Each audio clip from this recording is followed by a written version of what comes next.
नमस्कार, स्वागत करता हूं मैं आपका YouTube चैनल के इस प्लेटफॉर्म बिज टारगेट एकेडमी में। आज की जो हमारी सीरीज है उत्तराखंड का इतिहास, इसको हम शुरू करने जा रहे हैं और इसको हम 3 भागों में पढ़ेंगे। पहला है हमारा प्रागैतिहासिक काल, फिर दूसरा है आद ऐतिहासिक काल, तीसरा है ऐतिहासिक काल। अब आद ऐतिहासिक काल जब मानव जंगलों में या गुफाओं में निवास करता था, जानवरों को मांस खाता था, खाना बनाना नहीं आता था और पढ़ना लिखना भी उसको नहीं आता था। तो उस टाइम के लिखित साक्ष्य हमको नहीं, हमारे पास नहीं है। हम किस बेस पे इसकी जानकारी लेते हैं? जो वहाँ की गुफाएं होती हैं, शैलाश्रय वगैरह होते हैं, उनसे इसकी जानकारी मिलती है। ठीक है। और उसके बाद आता है आदि ऐतिहासिक काल। आदि ऐतिहासिक काल में जो हमारे धार्मिक ग्रंथ है, जैसे वेद हो गया, पुराण हो गया, ठीक है, यहाँ से इसकी जानकारी मिलती है। तीसरा है हमारा ऐतिहासिक काल। अब ऐतिहासिक काल को हम 3 कालखंडों में विभाजित करते हैं। पहला है हमारा प्राचीन, दूसरा है मध्यकालीन और तीसरा है हमारा आधुनिक। अब जो प्राचीन काल है उसमें हमारे जो वंश हुए, 3 से 4 से 5 वंश हैं। कुड़िन वंश हो गया अपना, उसके बाद योध्या, शक, कुषाण, ठीक है, कार्तिकेयपुर, ये 4-5 वंश हम कवर करते हैं प्राचीन काल में। उसके बाद आते हैं नेक्स्ट मध्यकाल में। अब मध्यकाल में जो हम पढ़ते हैं वो है अपना कत्यूरी वंश। कत्यूरी वंश के बाद अपना चंद वंश, पवार वंश, गोरखा शासन। फिर गोरखा जैसे जाते हैं, गोरखाओं को भगाते हैं ब्रिटिश, फिर ब्रिटिशर्स आते हैं, तो ये आधुनिक काल में आता है। आधुनिक काल में पढ़ते हैं हम ब्रिटिश शासन, ठीक है, 1857 की क्रांति, उसके बाद स्वतंत्रता आंदोलन, ठीक है, भारत को आजाद करने के लिए उत्तराखंड की क्या क्या भूमिका रही वो हम कवर करते हैं इसमें। उसके बाद जैसे ही हमारा देश आजाद होता है, प्यारा भारत, उसके बाद जो हमें भी अब अलग से राज्य का दर्जा चाहिए था, पहाड़ी राज्य का, तो उसके लिए आंदोलन शुरू हो जाते हैं। ठीक है, 1950 से ही इसकी 1938 से इवन वहां से उसकी भूमिका शुरू हो जाती है। फिर ये चलते चलते हमारा 2009 नवंबर 2000 में जाके हमारा प्यारा उत्तराखंड अलग होता है। ठीक है, तो उसके बाद भी आंदोलन खैर यही नहीं थमते, उसके बाद भी राजधानी का इशू चलता रहता है, जो कि 2020 में आके सॉल्व होता है। ठीक है, फाइनली गैरसैंण को ग्रीष्मकालीन राजधानी घोषित कर दिया जाता है। तो जो दौर है प्रागैतिहासिक काल से लेके और ठीक आधुनिक काल तक, ये पूरा हम टोटल हिस्ट्री में कवर करेंगे। एक एक स्टेप बाय स्टेप चलेंगे, समझते हुए चलेंगे कि कैसे कैसे चीजें होती हैं। आइए देख लेते हैं एक बार ओवरव्यू। ठीक है, तो मैं बताया था 3 कालखंडों में हम इसको पढ़ेंगे। पहला है हमारा प्रागैतिहासिक काल, ठीक है,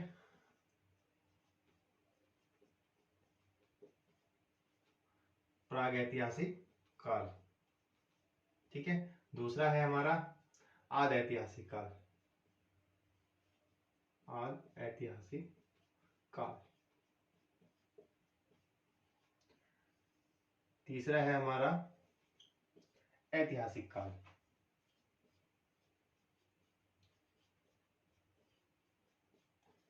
ऐतिहासिक काल, ठीक है।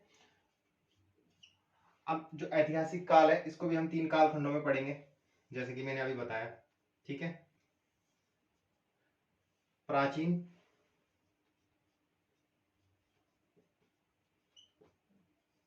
मध्य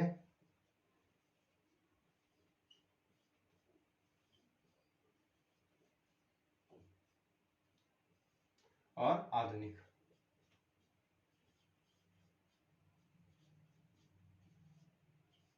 आधुनिक काल, ठीक है। जैसे कि मैंने बताया था प्रागैतिहासिक काल, इसके जो स्रोत है वो हो गए हमारे उपकर हथियार, और इसके स्रोत लिख लेते हैं। ठीक है, इसके स्रोत हो गए जैसे हथियार और गुफाएं,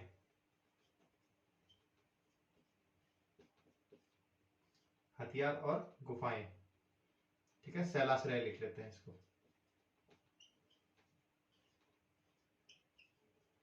ठीक है, शैलाश्रय। आदि ऐतिहासिक काल का स्रोत क्या है, इसकी जानकारी कहां से मिलती है हमें? तो इसकी जानकारी मिलती है हमें धार्मिक ग्रंथों से। ये बात कर रहे हैं हम उत्तराखंड की, ठीक है। हालांकि जो हम अगर भारत का इतिहास पढ़ेंगे तो उसमें जो आदि ऐतिहासिक काल की जो जानकारी है हमें, जो सिंधु घाटी सभ्यता थी, उसमें जो लिखित प्रमाण मिले, लेकिन वो पढ़े नहीं जा सके। ठीक है, तो हमें जो उत्तराखंड की जानकारी मिलती है सिर्फ कहाँ से मिलती है, धार्मिक ग्रंथों से। ठीक है,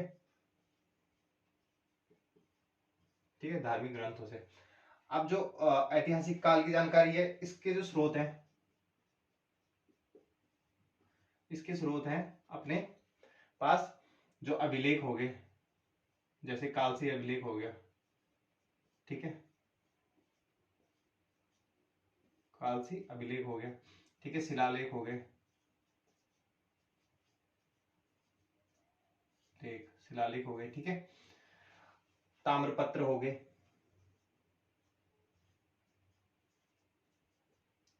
ठीक है। तो यहाँ से हमें ऐतिहासिक काल की जानकारी मिलती है, और इसमें हमें क्या क्या पढ़ना होता है।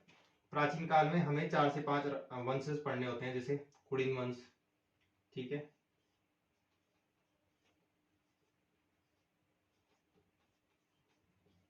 फिर हमारा आ गया शक वंश,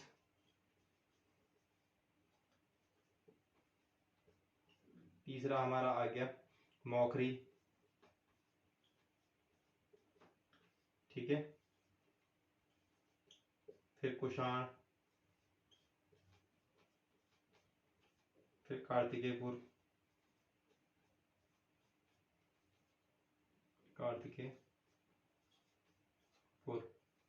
ठीक है। कुड़ित वंश हो गया, शक वंश हो गया, मौखरी, कुषाण, कार्तिकेयपुर, 1 बाय 1 इसको कवर करेंगे। उसके बाद आ जाएंगे हम मध्यकाल में, ठीक है। मध्यकाल में पढ़ेंगे हम सबसे पहले कत्यूरी वंश। अब जो ये कार्तिकेयपुर वंश है ना, यही कत्यूरी वंश में कि ये अपनी राजधानी कत्यूरी घाटी ले जाते हैं और कत्यूरी राजवंश की स्थापना करते हैं, ठीक है। इस तरह हम स्टेप बाय स्टेप चलेंगे, एक दूसरे से लिंक करके। फिर कत्यूरी वंश के बाद आता है चंद वंश। अच्छा, जो चंद वंश था ये चंपावत में आता है सबसे पहले, ठीक है। उसके बाद पैरेलली चलता है इधर पंवार वंश। ये पंवार वंश यहाँ पे स्थापित होता है चमोली में, चांदपुरगढ़ में इसकी अपनी राजधानी बनाता है, ठीक है। उसके बाद जो पंवार वंश और चंद वंश जब समाप्त होता है, इनका डाउनफॉल चलता है, उसके बाद आते हैं गोरखा, यानी गोरखा ही इनको क्या करते हैं, पराजित करते हैं, ठीक है। और समस्त उत्तराखंड में इनका शासन हो जाता है। अब जब समस्त उत्तराखंड में इनका शासन हो जाता है गोरखा वंश का, उसके बाद जो अपना सुदर्शन शाह होता है इसका पंवार वंश का, ये क्या करता है, ये तो निपट चुका होता है, ये बिल्कुल खत्म हो चुका होता है, लेकिन इसका राजा बचा हुआ होता है पंवार वंश का।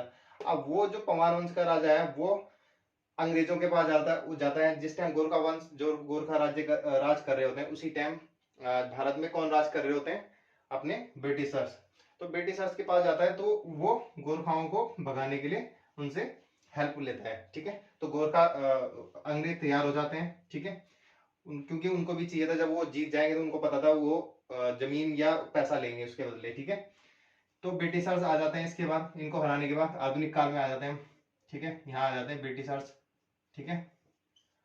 अब ब्रिटिशर्स थोड़ी जब तक राज करते हैं कुछ टाइम तक, उसके बाद ये भी इनसे भी जो जनता है परेशान हो जाती है, ठीक है, धीरे धीरे करके। हालांकि उत्तराखंड में इतना प्रॉब्लम नहीं था, फिर भी कुछ हद तक प्रॉब्लम क्रिएट होने लगी थी इनके, जैसे बेगारी आंदोलन हो गया, ठीक है, कुली बेगारी हो गया, इस टाइप की बहुत सारी चीजें जो जनता को समझ नहीं आती थी, और मतलब उनको प्रॉब्लम होती थी, ठीक है। तो उसके बाद इनके खिलाफ आंदोलन होने लगे, तो उसके बाद 1857 का में आंदोलन ये देखेंगे हम। उसके बाद देखेंगे हम जब स्वतंत्रता आंदोलन में उत्तराखंड की क्या क्या भूमिका रही, ठीक है, जब ब्रिटिशर्स भारत को छोड़ के जा रहे थे, ठीक है, स्वतंत्रता आंदोलन, ठीक है। उसके बाद जब स्वतंत्रता आंदोलन के बाद जब हमारा अपना प्यारा भारत आजाद हो जाता है, तो हमारे राज्य का आंदोलन यहाँ यही नहीं थमते, उसके बाद भी कंटिन्यू चलते हैं। किसको लेकर, कि अपने राज्य को लेकर, कि हमें अलग राज्य का गठन चाहिए, यानी कि राज्य के गठन को लेकर,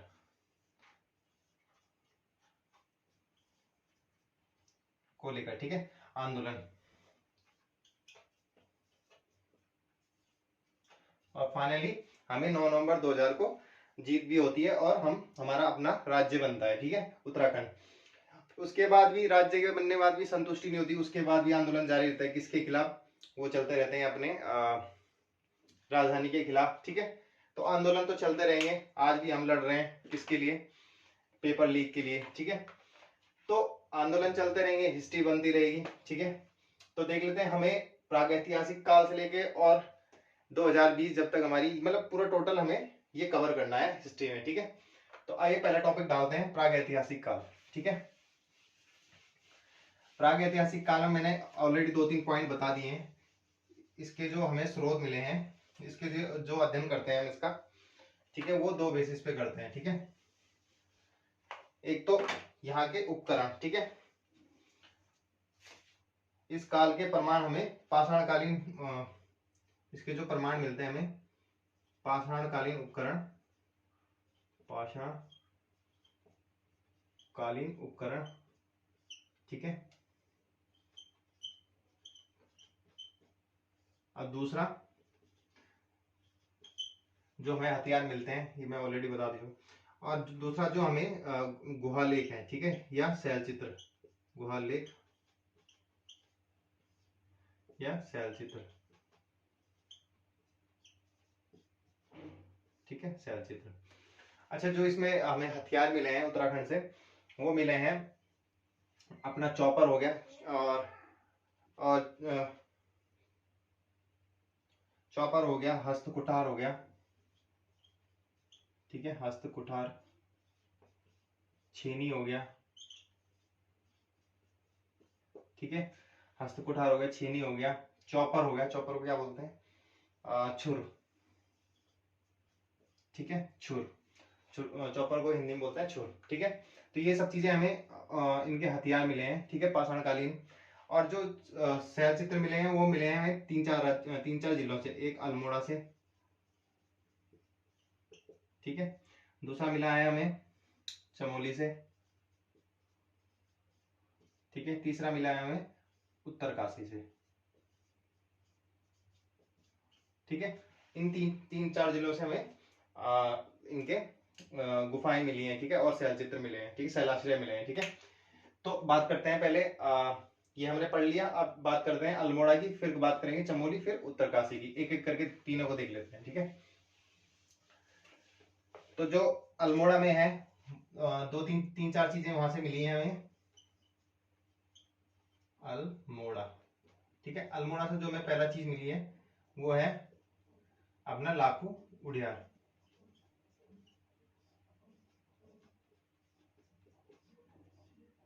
ठीक है, लाखू उड़ियार। अब बात करते हैं सबसे पहले इसकी खोज किसने की थी। तो इसकी खोज की थी एमपी जोशी के द्वारा इसकी खोज की जाती है। ठीक है, एमपी जोशी द्वारा 1968 में, ठीक है, खोज की गई इसकी। ठीक है, यहां लिख देंगे खोज। ठीक है, इन्होंने 1968 में खोज की। वहां पे मिला क्या, वहां पे मिले थे सफेद रंग के चित्र।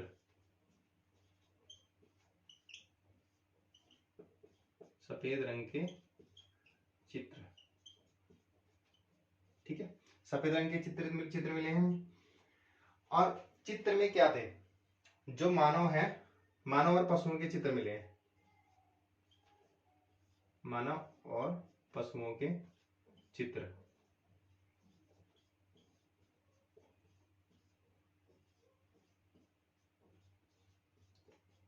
ठीक है, मानव और पशुओं के चित्र। अच्छा, जो मानव है उसको समूह में नृत्य करते हुए दिखाया गया है। ठीक है, जो चित्र है मानव को समूह में नृत्य करते हुए दिखाया गया है। ठीक है, दिखाया गया है। ठीक है, तो जो मानव है उसको समूह में नृत्य करते हुए दिखाया गया है। अच्छा, जब इसने, ये कौन सी नदी के तट पे है, तो ये सुयाल नदी के तट पे है। सुयाल नदी के तट पे है। जगह कौन सी पड़ती है, बाड़े छीना। बाड़े छीना। ठीक है, इतना समझ में आया, क्लियर है पॉइंट। एमपी जोशी ने 1968 में खोज की। मानव और पशुओं के चित्र मिले हैं सफेद रंग के, मानव को समूह में नृत्य करते हुए दिखाया गया है और सुयाल नदी के तट पे है, जो कि पड़ता है बाड़ेछीना के आसपास, ठीक है, अल्मोड़ा में। उसके बाद बात करते हैं थल सीमा पेटसाल, ठीक है। उसके बाद बात करते हैं फल सीमा, ये भी अल्मोड़ा में है, ठीक है, फल सीमा। और बात करते हैं पेटसाल, फल सीमा की, पेटसाल और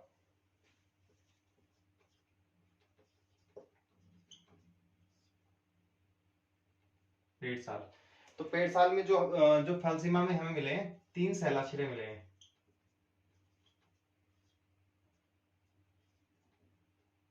ठीक है, 3 शैलाश्रय मिले हैं फल सीमा में और पेटसाल में मिले हैं 2 शैलाश्रय। अच्छा, ये शैलाश्रय होता क्या है, ठीक है, ये जानना बहुत जरूरी है। जैसे उड़ियाल होता है, गुफाएं होती हैं, उसी का छोटा रूप होता है आश्रय के लिए, छोटे मोटे रूप होते हैं आश्रय के लिए, तो वहां रहने की जगह होती है, उन्हीं को क्या बोलते हैं, शैलाश्रय, ठीक है। तो पेटसाल में, फल सीमा में 3 मिले हैं और पेटसाल में 2 मिले हैं, ठीक है। उसके बाद बात करते हैं नेक्स्ट कसार देवी मंदिर की, चौथी साइड है कसार, ये भी अल्मोड़ा में है, ठीक है, कसार देवी मंदिर, ठीक है। अब कसार देवी मंदिर में क्या है, 14 नर्तकों की मूर्ति मिली है, ठीक है, 14 नर्तकों की मूर्ति मिली है, मूर्ति मिली है, ठीक है, 14 नर्तकों की यहाँ से मूर्ति मिली है, ठीक है। बस इतने इतने इतना इतना इतना ही इंपॉर्टेंट है और इतना ही हमको पढ़ना है, ठीक है, टारगेट के हिसाब से। उसके बाद बात करते हैं चमोली की, दूसरा डिस्ट्रिक्ट है हमारा चमोली, ठीक है, दूसरा डिस्ट्रिक्ट है हमारा चमोली। तो चमोली में जो पहला मिला है हमें वो है अपना ग्वारखा गुफा,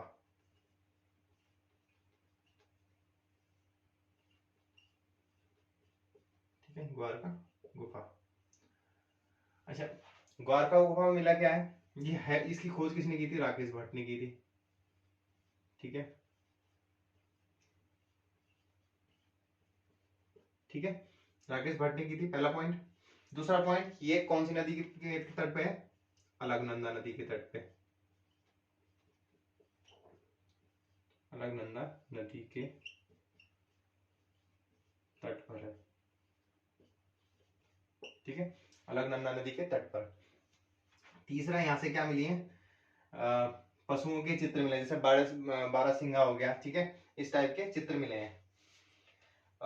मानव भेड़ बारहसिंगा लोमड़ी, मानव भेड़,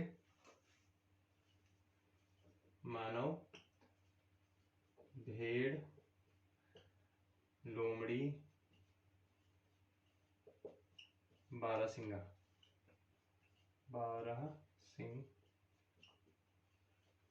बारहसिंगा, इनके क्या मिले, चित्र मिले,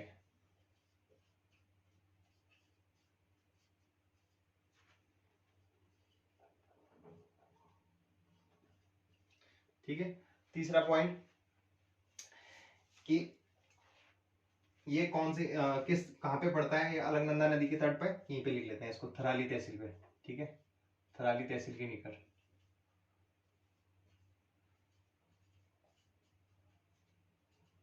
के निकट, ठीक है। तो बस इतना ही पढ़ना है इसमें। उसके बाद बात करते हैं नेक्स्ट उत्तरकाशी, इसमें एक ही साइड पढ़ेंगे, उसके बाद पढ़ते हैं उत्तरकाशी, ठीक है। तीसरा उत्तरकाशी, उत्तरकाशी में एक जगह मिली है, वो है हुडली, ठीक है,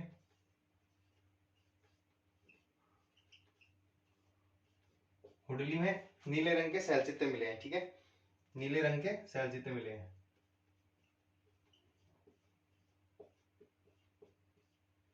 रंग के शैल चित्र मिले हैं, ठीक है, नीले रंग के शैल चित्र मिले हैं, ठीक है। तो यहाँ पे हमारा प्रागैतिहासिक काल खत्म हो जाता है। उसके बाद बात करते हैं अब आज ऐतिहासिक काल की, ठीक है। प्रागैतिहासिक काल में इतना ही इंपॉर्टेंट है और इससे ज्यादा नहीं पढ़ना है, ठीक है। उसके बाद बात करते हैं आद्य ऐतिहासिक काल की। दूसरा है हमारा आद्य ऐतिहासिक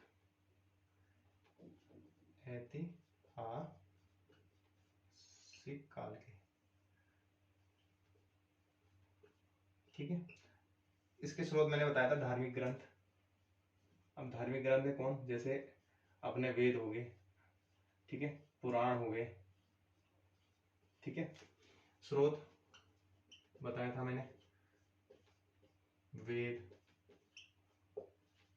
पुराण, ठीक है, महाभारत, रामायण,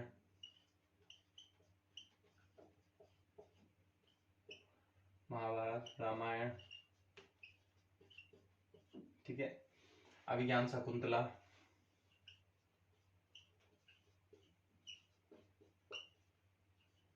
कालिदास की पुस्तक है अभिज्ञान शकुंतलम, ठीक है, शकुंतलम,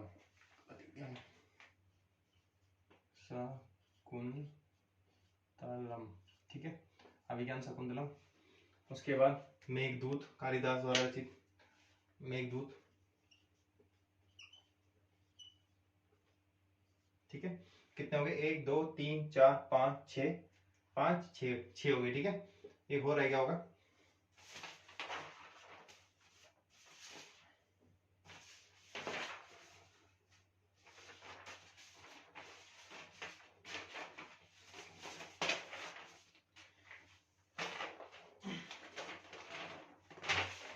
एक और रह गया है इसमें आपका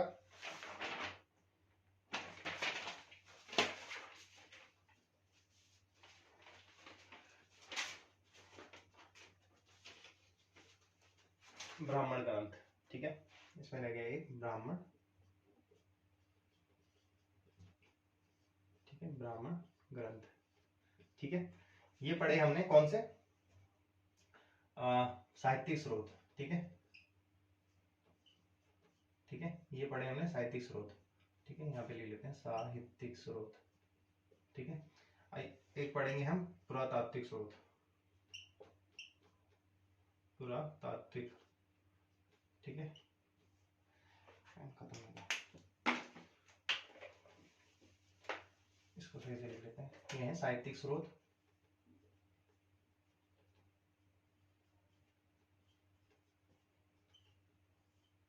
ठीक है। दूसरा है हमारा पुरातात्विक स्रोत,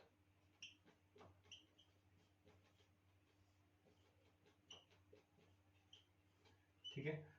पुरातात्विक स्रोत में आपके उखल हो गए, ठीक है, उखल या जैसे उनको बोलते हैं हम गड्ढे, ठीक है, जैसे कप मार्क्स होते हैं, ठीक है। उखल सदृश गड्ढे, ठीक है। पहला हो गया इसमें उखल, उखल सदृश गड्ढे, ठीक है। दूसरा हो गया इसमें ताम्र उपकरण,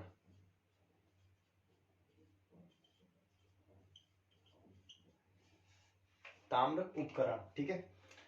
अब ये होते हैं कप मार्क्स, ठीक है। कप मार्क्स होते हैं जैसे छोटे छोटे छेद होते हैं, ठीक है, बॉल के, ठीक है। तो ये मिले हैं इसमें। दो आद्य ऐतिहासिक काल को दो तरीके से पढ़ेंगे, एक तो साहित्यिक स्रोत के आधार पर, दूसरे पुरातात्विक स्रोत के आधार पर।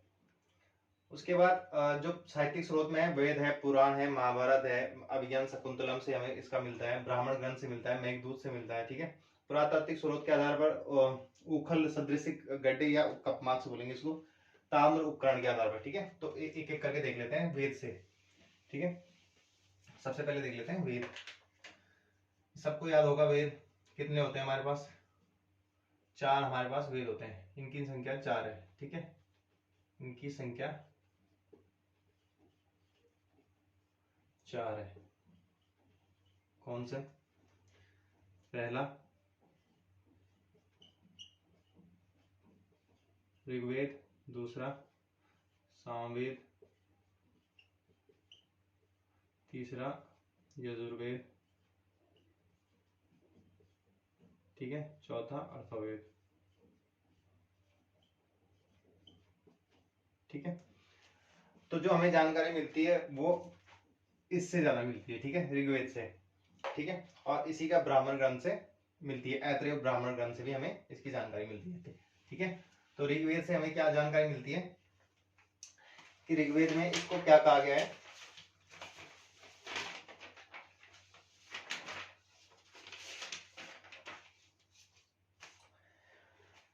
उत्तराखंड का सर्वाधिक उल्लेख ऋग्वेद में है। ठीक है, यहां से देख लेते हैं ऋग्वेद, उत्तराखंड का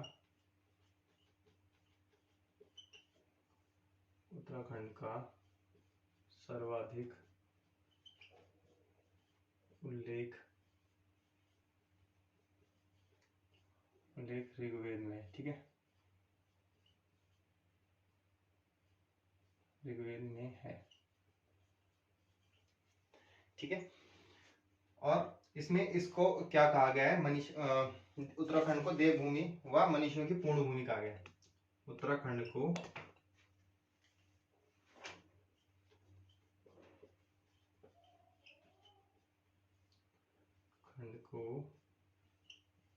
देवभूमि या मनीषियों की पूर्ण भूमि कहा गया है।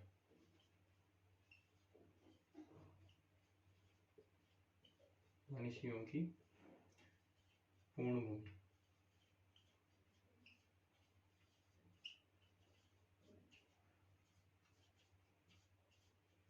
ठीक है, उसके बाद अगले देखते हैं ब्राह्मण ग्रंथ। ठीक है, अगला देख लेते हैं ब्राह्मण ग्रंथ।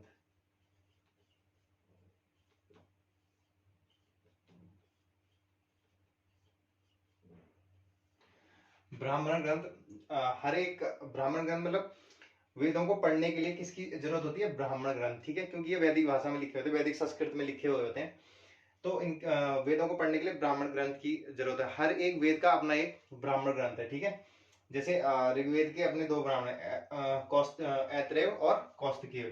तो ऐत्रेय में इसकी जानकारी मिलती है। ऐत्रेय जो ब्राह्मण ग्रंथ है, ऐत्रेय ब्राह्मण,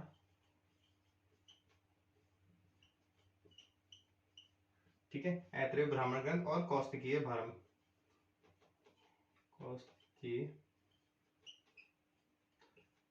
ग्रंथ।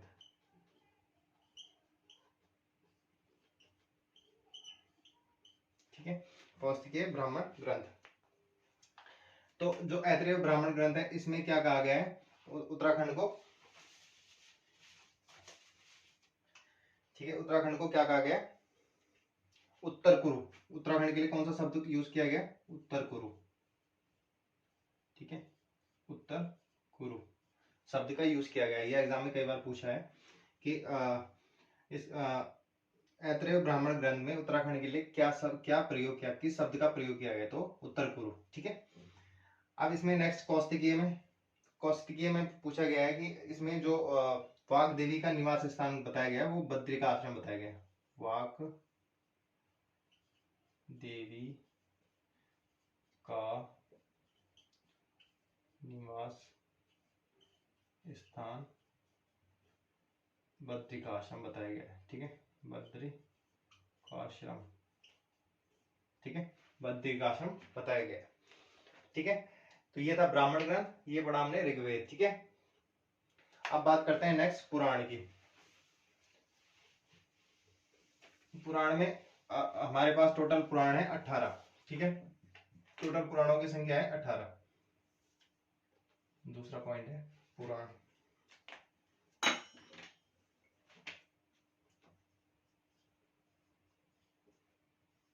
ठीक है, इनकी संख्या होती है 18। ठीक है, जिनमें से एक पुराण है स्कंद पुराण। स्कंद पुराण, ठीक है। अब जो स्कंद पुराण है उसमें 5 हिमालय खंडों का वर्णन किया गया है। ठीक है, 5 हिमालय खंडों का वर्णन किया गया है।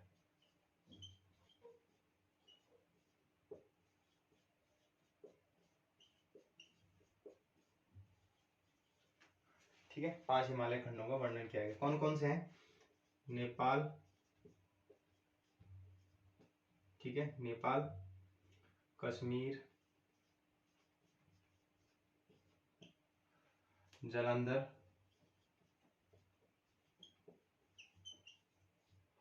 तो 2 अपने उत्तराखंड से, मानसखंड और केदारखंड।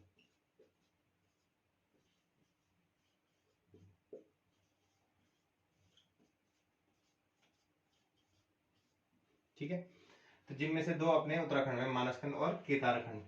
ठीक है, अब जो मानसखंड, जो केदारखंड है और जो मानसखंड है, ठीक है, इस स्कंद पुराण में जो गढ़वाल क्षेत्र है, देखो गढ़वाल क्षेत्र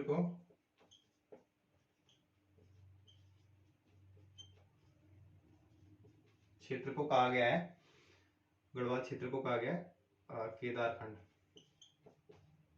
ठीक है, केदारखंड। अब कुमाऊं क्षेत्र को कहा गया है, कुमाऊं को मानसखंड।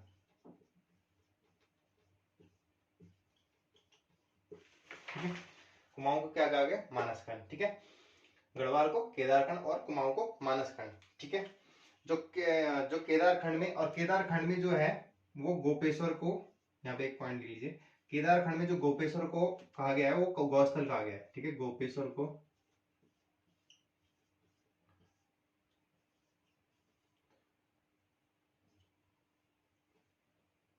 गौस्थल कहा गया है। ठीक है,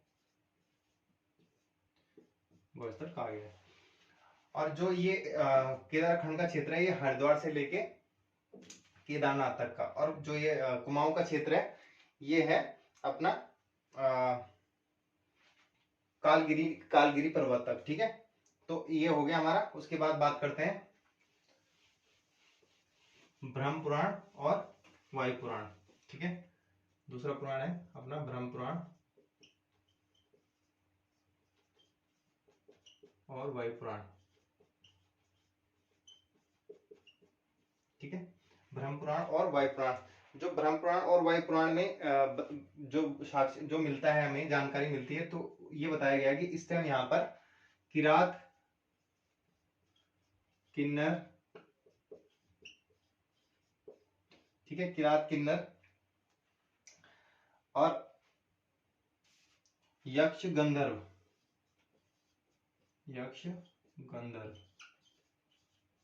आदि जातियों का उल्लेख मिलता है। आदि जातियों का उल्लेख मिलता है, आदि जातियों का उल्लेख मिलता है। ठीक है, आदि जातियों का उल्लेख मिलता है। ठीक है, उसके बाद महाभारत की बात करते हैं। नेक्स्ट तीसरा, महाभारत। ठीक है, महाभारत में आपको पता होगा टोटल 18 पर्व है।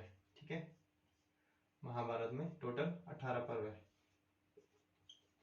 ठीक है, जो महाभारत लिखी गई है उसमें टोटल 18 पर्व है, जिसमें से एक पर्व वन पर्व है। तो जो वन पर्व से हमें जो जानकारी मिलती है, ठीक है, वो जानकारी मिलती है हमें कि जो वन पर्व था वो हरिद्वार से केदारनाथ तक के क्षेत्रों, जो वन पर्व में है, जो हरिद्वार से लेके और हरिद्वार से लेकर केदारनाथ तक के क्षेत्रों का वर्णन मिलता है।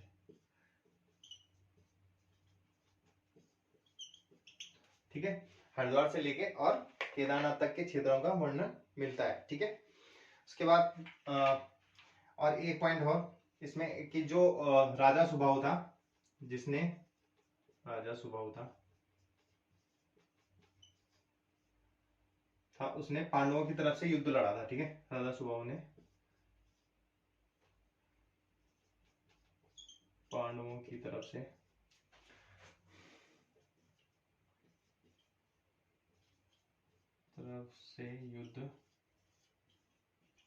युद्ध लड़ा था। ठीक है, और इसकी राजधानी थी श्रीनगर। इसकी राजधानी थी श्रीनगर। ठीक है, इसकी राजधानी क्या थी? श्रीनगर। ठीक है, अब नेक्स्ट बात कर लेते हैं रामायण।